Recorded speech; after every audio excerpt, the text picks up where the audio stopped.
দর্শকদের কাছে জনপ্রিয় যারা শিল্পী থাকে তাদের সমন্বয় এবং তাদেরকে সেই ব্যবহার করার জন্য আনুষঙ্গিক, যেমন ভালো মিউজিক ডিরেক্টর, ভালো ক্যামেরাম্যান, ভালো এডিটর, ভালো স্ক্রিপ্ট রাইটার, ভালো সংলাপ রচয়িতা, এই সব কম্বিনেশন গুলো যখন এক জায়গায় নিয়ে আসা যায়, একটা টিমে রূপান্তরিত হয়। যেমন একজন 11 জন প্লেয়ার ফুটবল খেলে, গোল তো মেসি দেয়, কিন্তু ওই মেসিকে এই 10 জন কিন্তু গোলকিপার বাদ দিয়ে বাকি সবাই কিন্তু বলটাকে তৈরি করে দেয় গোল করার জন্য। ঠিক তেমনি ভাবেই এই চলচ্চিত্রে যে বিষয়গুলি আছে, এইটা হলো আমি যেটাকে বলি সবসময় যে ইটস এ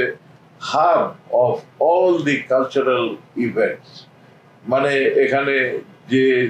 গান গায়, তার চলচ্চিত্রের মধ্যে গান যেহেতু একটা বৃহৎ আকারের একটা বিনোদন, সবাই এটাকে দেখে।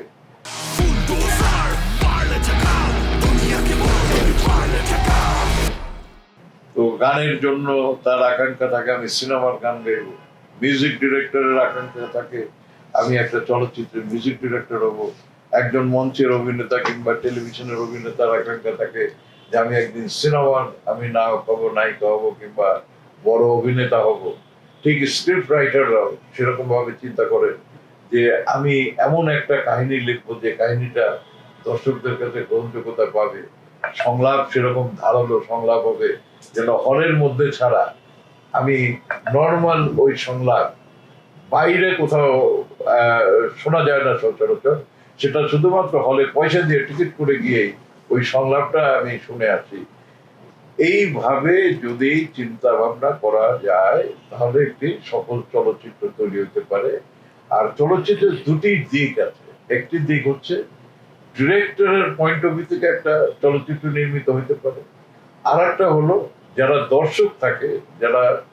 জেনারেল সিনেমার যারা দর্শক, রেগুলার নিয়মিত যারা সিনেমা দেখে, তাদের রিকোয়ারমেন্টটাকে ফুলফিল করার জন্য, বিনোদনটাকে ফুলফিল করার জন্য, কিংবা তার যে ভাবনা চিন্তা বিনোদনের, আমি কেউ হয়তো গান পছন্দ করে, কেউ নাটক পছন্দ করে, কেউ দুঃখ পছন্দ করে, কেউ মনে করেন হ্যাঁ এক এক ধরনের পছন্দ, এই সব পছন্দের একটা অ্যাভারেজ, একটা মিন ভ্যালু বের করে যখন একটি চলচ্চিত্র নির্মিত হয় যেটা দর্শক প্রিয় হয়, যেটা একটু আগে কারণ নিয়ে যে কথাগুলি হচ্ছে, তো কারণ এমন একটা ছবি, এটা আমারও সেই সময়ের একটা খুবই মানে প্রিয় একটা ছবি ছিল। এবং এখানে আমি যে ক্যারেক্টারে অভিনয় করেছিলাম একটা ব্যারিস্টার, সেই ব্যারিস্টারের পরবর্তীতে ন্যাচারালি রিলেটেড টু জাজমেন্ট জুডিশিয়ারির এখানে, তো ক্রিমিনাল যারা থাকে, তো নর্মালি এইসব ক্রিমিনালরা ব্যারিস্টার কিংবা এই আইনের কাছে যখন যায়, তো সেই সময় যারা অনেস্ট আইনজীবী থাকে তারা সেই সব ক্রিমিনালদের পানিশমেন্টটাকে ওই জুডিশিয়ারিতে গিয়ে তাদেরকে ওইটা পানিশমেন্ট দেয়। কিন্তু একটা সময় তো যখন তারা সেখান থেকে বেরিয়ে আসে, তখন তারা প্রতিশোধ স্পৃহা এতটাই মানে তারা ইয়ে হয়ে যায়, যেটাকে আমরা বলি যে ভিলেন। তো ভিলেন তখন এসে নায়কের উপরে যখন আক্রমণ করে, নানান ভাবে তার প্রতিশোধ দিতে চায়, এই যে ক্ল্যাশ গুলি হয়, সেখানে নাটক হয়, সেখানে পারিবারিক দ্বন্দ্ব হয়, উভয় পক্ষের মধ্যে নাটকীয়তার সৃষ্টি করে, এই সমস্ত কিছু যখন চলতে থাকে সিনেমার পর্দায়, তখন মানুষ বিমোহিত হয়ে সেগুলো দেখতে থাকে এবং সেই সিনেমার মধ্যে ইনভলভ হয়ে যায়। এইরকম পরিবেশ পরিস্থিতি এখন আর টিম ওয়ার্ক খুঁজে পাওয়া যায় না। কারণ কি, যেমন আমি ভেঙে বলি আর কি, যেমন মনে করেন একজন অভিনেতা অভিনয় করে চলে গেছে, আর একজন অভিনেতার পরে তার শট নিয়ে সংযোজন করা হলো,